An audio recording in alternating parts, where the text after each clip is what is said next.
Meus amigos, olha, a relação entre o foro privilegiado e a impunidade tem causado uma série de incertezas à sociedade quanto à aplicação da justiça e sua eficácia.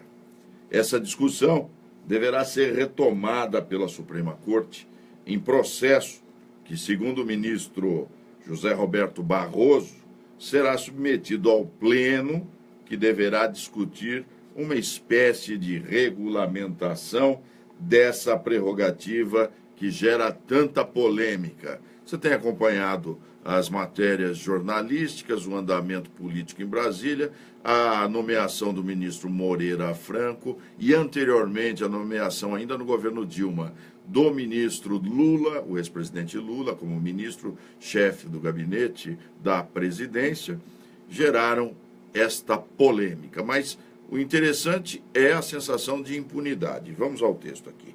Reza o artigo 5º da Constituição da República que todos somos iguais perante a lei e certamente o foro privilegiado cria uma exceção a esse preceito. É, sem dúvida alguma, um reflexo do passado. Foro privilegiado, prerrogativa de foro, é um reflexo do passado em que as grandes distâncias, a falta de comunicação entre os estados e municípios dificultavam que as intimações chegassem aos destinatários e assim tornava-se quase impossível que o processo contra uma autoridade deste calibre andasse normalmente. Imaginem no passado, sem a internet, que houvesse uma ação civil pública, uma ação de improbidade, distribuída lá em Caculé, na Bahia, não é?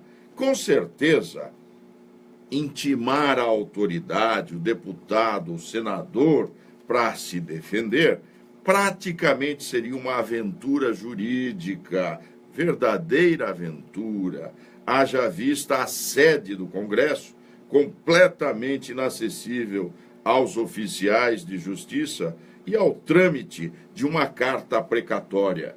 Repito, no passado, essa carta precatória poderia se perder no tempo até vir a ser cumprida.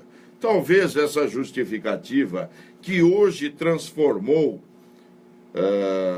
a prerrogativa em privilégio já não caiba mais como forma protetiva da função do político.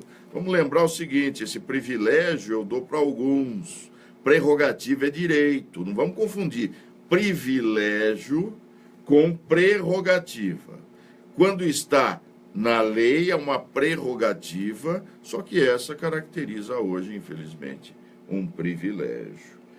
Alegavam alguns juristas do século passado que muitas dessas ações locais poderiam ser motivadas por rixas, desentendimentos políticos, né, entre outros motivos que viessem a caracterizar alguma forma de vingança. A justiça não pode ser instrumento de vingança, ódio ou perseguição. Nós ainda temos isso em mente, né? Mas ela não pode. Justiça não é, eu quero que a justiça prenda. Não, a justiça tem que apurar se o indivíduo é inocente ou culpado. A paixão, os ódios, não fazem parte da estrutura do ordenamento político nacional. Eu quero que esse bandido seja preso. Né? Se tivesse pena de morte, seria assim, ele vai para a cadeira elétrica. Isso é paixão. O direito não pode ser movido por paixões. A justiça deve se pautar na lei e o homem público deve ser o seu escravo. Ora, contemporaneamente, a evolução tecnológica aproximou as localidades e diminuiu as distâncias. A tecnologia permite que depoimentos e audiências sejam transmitidos em tempo real e a informatização do judiciário é uma realidade em quase todos os estados do Brasil.